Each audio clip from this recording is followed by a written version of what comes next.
Migrant cartoning machine can be divided into vertical structure and horizontal structure.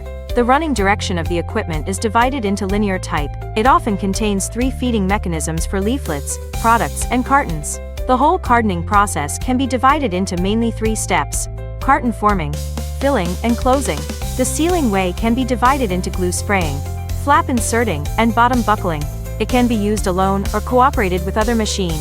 In Migrant, we can customize cartoning machine with different functions as your requirements. Also integrate upstream and downstream machines to form complete production line. Get the solution? Please contact me.